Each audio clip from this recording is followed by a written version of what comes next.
Bonjour, Isabelle de France, je suis pharmacienne, responsable d'un groupe de travail pharmacie Éco Plus Responsable. J'ai été invitée par Christophe Reiners à donner une formation lors du trajet santé éco-responsable organisé par la HEPN.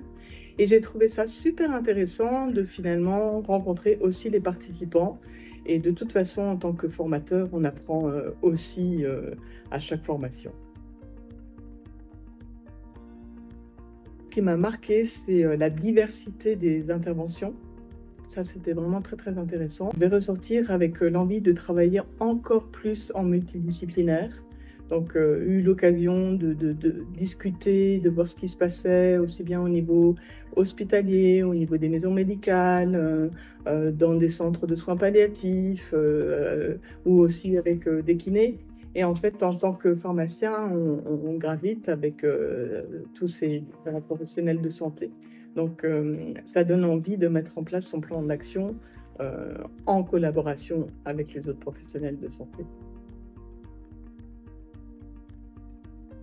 Grâce à notre groupe de travail, il y avait déjà pas mal d'actions et un plan d'action, mais ça renforce en tout cas l'envie de travailler sur la prévention, sur tout ce qui est bon usage du médicament et des prescriptions.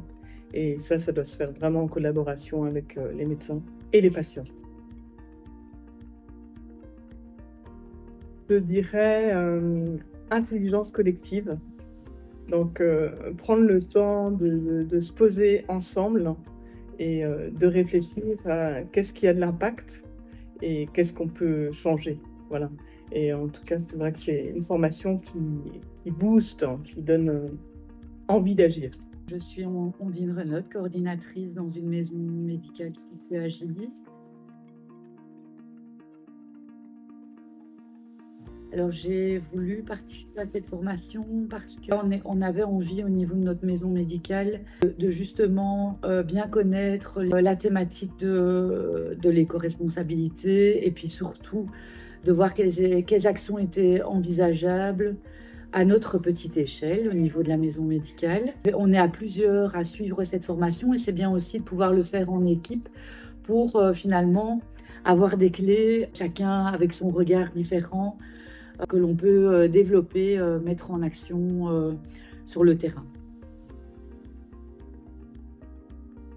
Avec cette formation, et comme on était deux à la faire, finalement on repart avec un plan d'action, enfin quasiment un plan d'action, des éléments concrets. Très rapidement, on a été plongé dans des idées assez pratiques, à la fois des petites choses qu'on peut mettre en place, mais aussi des choses plus importantes.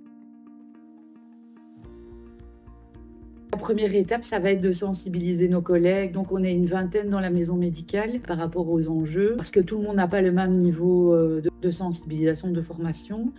Et puis, c'est vrai qu'on part sur des actions à différents niveaux. On met déjà en place aujourd'hui, avant même d'avoir terminé la formation.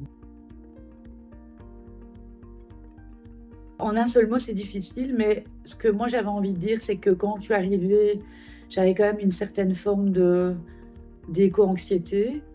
Et aujourd'hui, j'ai vraiment l'impression d'avoir un réel pouvoir d'agir.